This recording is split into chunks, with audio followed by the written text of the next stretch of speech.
Hi guys, what's up? Hey, so welcome to my second vlog. So eto na guys, saan tayo tumigil that time? So guys, tumigil tayo na nag-share ako about sa story ko about sa pagiging working student. So yes, kung hindi nyo po natatanong, ako po ay 4 years working student sa NLAC. So na-share ko na rin po kung ano ang NLAC. Gusto nyo bang malaman? Try nyo pong hanapin. At makikita nyo ang inyong hinahanap. Hey, so yun po. Ako po ay, naging charo. So, kulang akong ganito guys. And guys, yun nga po, 4 years akong working student. Alam nyo ba, ang likot ng cellphone ko. So, yan, okay na yan. Hindi na malikot yan. So, 4 years po akong working student noon, graduate pa lang po ako sa May, so hindi pa noon. So, nung nag-aaral po ako simula first year to 4th year, ngayong 4th year po, ako po ay working student po talaga.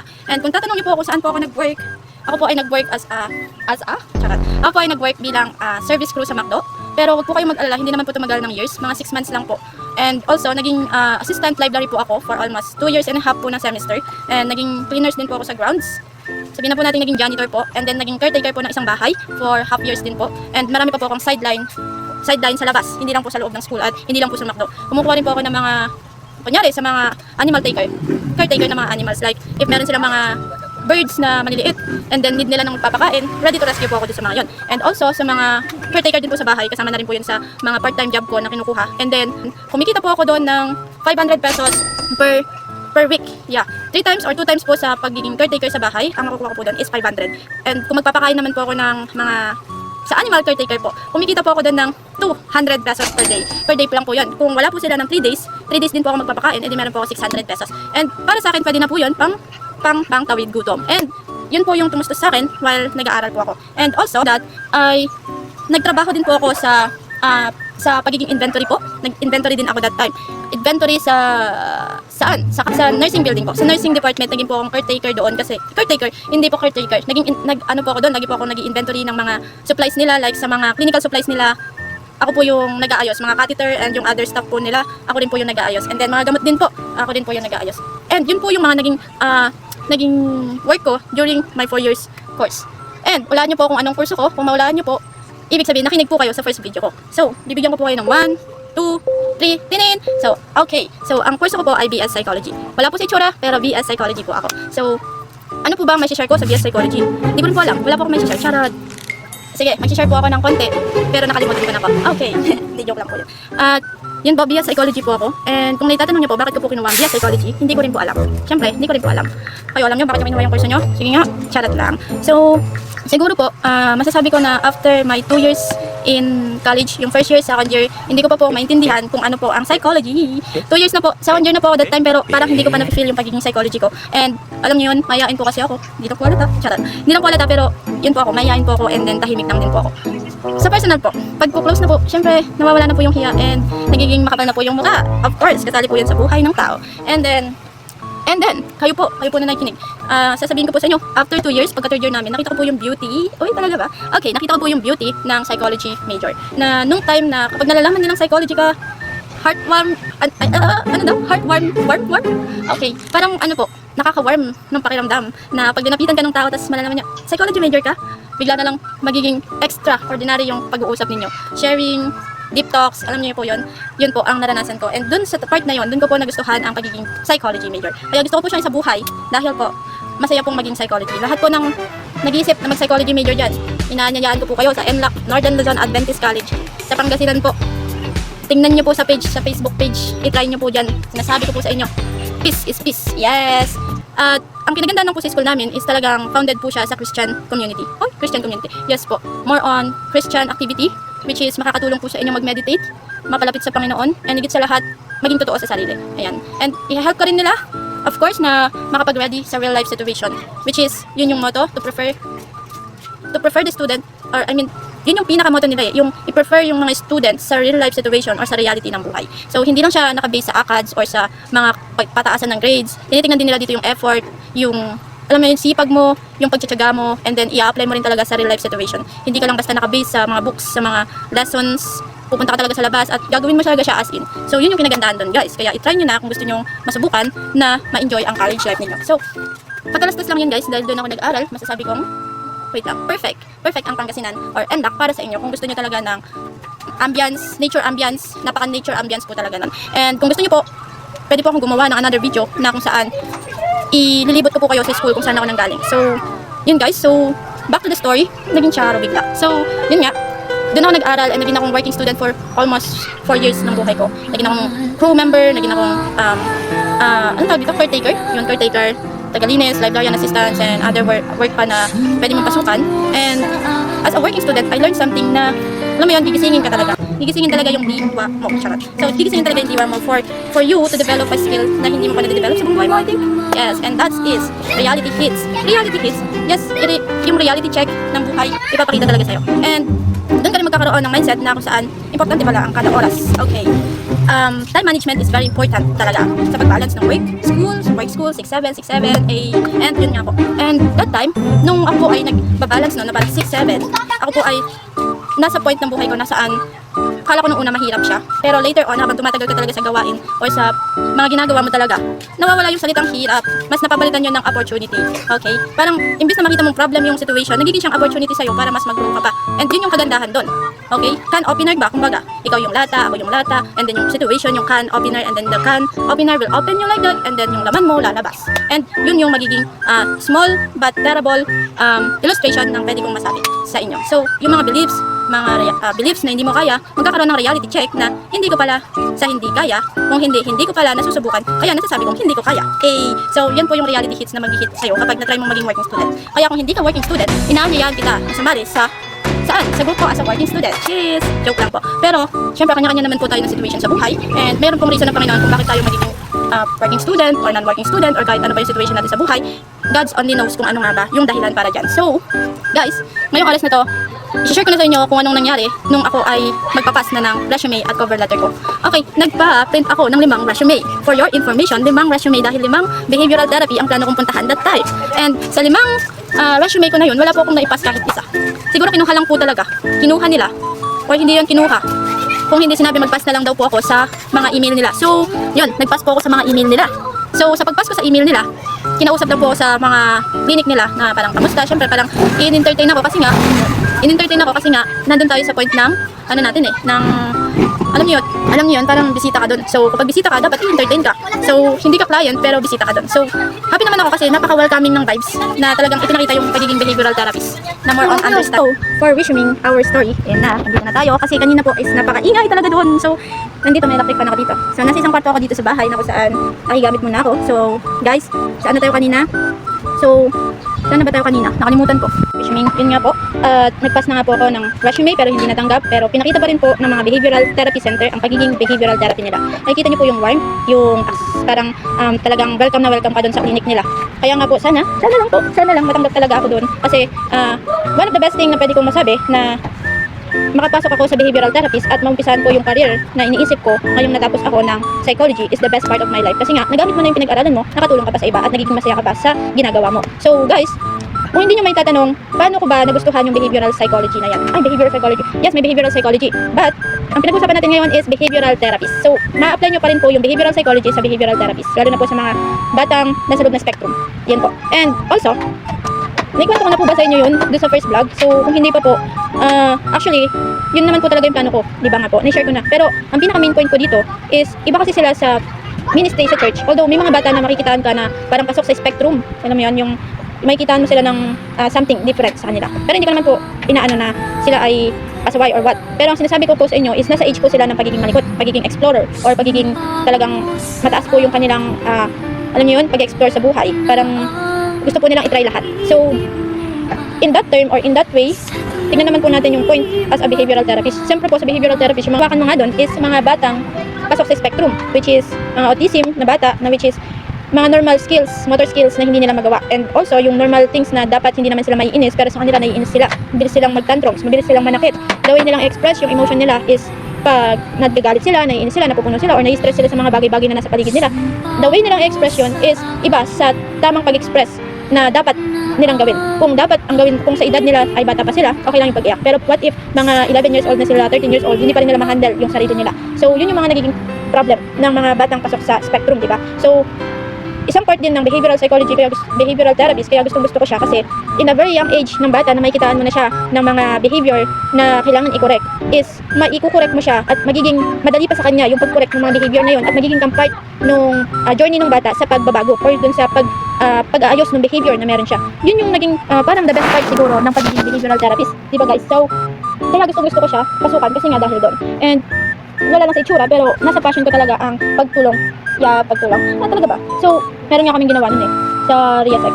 Lumabas doon is more on preaching, more on helping other like teacher, pastor or other pwede din sa healthcare. I mean, I see na may passion talaga ako dun sa pagtulong Alam mo yun, yung hands-on. Kaya guys, please pray for this. So, yun lang guys. So, kaya ako nagustuhan yung behavioral psychology, behavioral therapist. And also, sinare din siya ng classmate ko nung third year kami, nung OJT. Lalo pa akong nagkaroon ng anger? O lalo pa akong, lalo ko pa nagustuhan na makahanap ng behavioral therapist or mag-apply as a behavioral therapist. So, nung mga panahon na yun, sorry, tinaas ko kasi So, nung mga panahon na yun, alam niyo yun, naggaganyan talaga ako. Lord bless, sana isa ako doon. Pero hindi talaga ako pinagkaroon ng pagkakataon na maging part ng team nila that time. Pero that's okay kasi sabi nga nila, nag-open ng opportunity ang Panginoon para sa akin na makapagtapos ng pag-aaral through that. Kahit na hindi ko nakuha yung OJT na gusto ko, at least natapos ako. At least nakapag-OJT ako. Yun naman ang pinaka-importante, di ba? So, yung OJT ko is all about HR assistant. And yung HR assistant, maganda rin siya guys. Actually, ang dami kong natutunan doon. Before, nahihirapan ako sa editing. Nahihirapan ako sa computer typing, sa mga basic skills sa computer. Kasi, guys, wala talaga akong sariling laptop before. Pero so, thank God kasi by third year, I think nagkaroon na ako, binigyan ako ng Panginoon ng blessing. Sponsor po siya. Di ko na sasabihin ko sino nag-sponsor, pero thank you po sa nag-sponsor nun. The best. And yun lang po. So, noong mga panahon na yun, wala ring wifi. Mahirap din yung wifi. May wifi sa school, pero ang wifi sa school dahil hindi ko din siya masyadong magamit kasi nga busy ako sa work. Like, kapag ko sa klase, work agad. Pagkatapos ko sa work, punta sa klase. Uuwi na ako ng gabi, bago ako umuwi, tatapusin ko lahat ng trabaho, hindi pagka-uwi, bagsak ka na, magbabasa ka na lang syempre, ng reviewer mo. Kasi may exam ako bukas, kung may exam tayo bukas, magbabasa ka syempre. Pero, overall, alam niyo guys, talagang hindi ko masyadong nagamit yung mga laptop.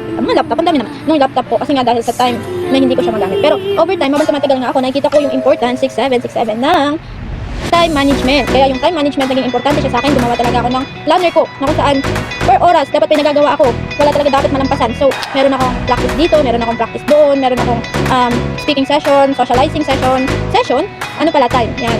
Hindi lang ako basta dati kasi nakafocus lang ako sa work and sa study. Hindi nga ako kilala ng mga classmates ko before. Pero over time, siguro nagkaroon din ako ng, alam mo yun, mindset. Nasabi ko, hindi pala dapat puro work kasi kailangan din nating, alam mo yun, maging active sa loob ng school. Makipagkilala, makisama, para naman bago ka umalis, meron ka namang malalapitan na kakilala at maging kaibigan mo. So, sabi nga ng mga klase ko before, pag kalabas sa klase, habulin na nila ako kasi hindi na nila ako makikita pag hindi nila ako inabot. Kasi nga, ang mindset ko that time, kailangan ko mabayaran yung tuition fee ko. Yung mindset na yun yung nagpapatakbo sa akin everyday. Kaya pagpasok ko sa school, pag lalabas na ako, syempre, kailangan ko bayaran yung tuition fee, kaya mag-work na ako agad. Pero over time, napagtanto ko rin talaga na importante din yung pakikisama sa mga kaibigan. So, nagkaroon ako ng time para naman lumabas, makipag-alubilo, makipagkwentuhan, kumain kasama yung mga barkada, or nagkaroon din ako ng barkada. Before starting ako first year, wala akong magiging barkada. Kasi, guys, talagang never akong sumasama sa kanila. Inahabol nga nila ako that time, di ba nga guys? So, yun. Inahabol talaga nila ako as in. And then, over time, habang tumatagal ako, dun ko din naiisip na, ang saya palang magkaroon din ng kaibigan sa college life. Masaya din pala na meron kang mga taong malalapitan kapag may gusto kang gawin. Like, ngayon, pag may gusto kaming puntahan, meron akong mga kaibigan na malalapitan. O tara, punta tayo dun, may sasakyan sila. So, free rides, free room, hindi mo na kailangan mamasahe. Hindi mo na kailangan maglabas ng ganyan. So, yun yung importance ng pakikisama, guys. And also, sa panahon ngayon na ako ay patapos na dahil marami akong naging kasama at naging kaibigan bago ako magtapos. Hindi ko pinagsisiyan dahil ngayon, meron akong mga kaibigan na parang kapatid ko na rin na ituring dahil sila ay talagang napaka-supportive.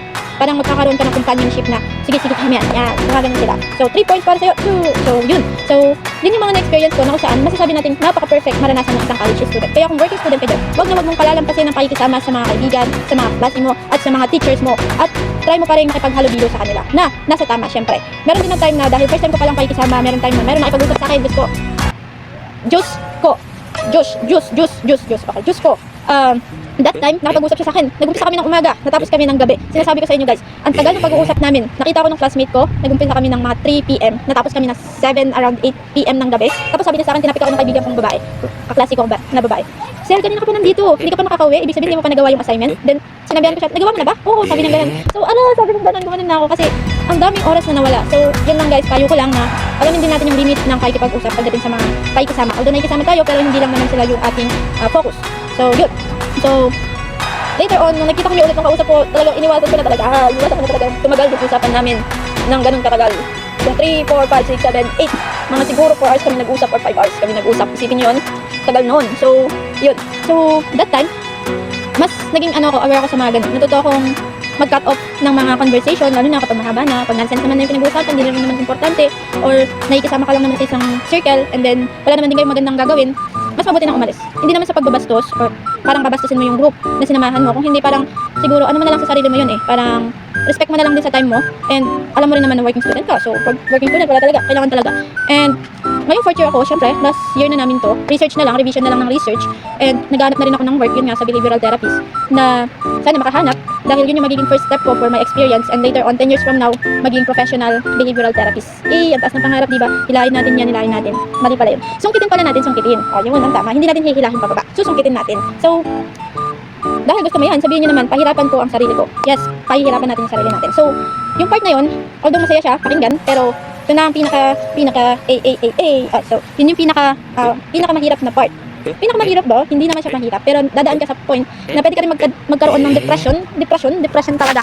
So, bakit naman magkaka-depression? Di ba, na-experience mo naman na yung mga So, yes, alam ko, pero kapag the more ka nagsasend ng application, the more ka nagsasend ng mga application mo, resume, cover letter sa mga company, and then magkakaroon ng interview, and then sa interview babagsak ka, nakaka-depress kaya yun guys.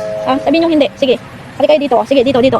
So yun guys, nakaka-depress yun guys. Isipin nyo, ilan ng company yung pinagsendan mo ng resume, tsaka cover letter.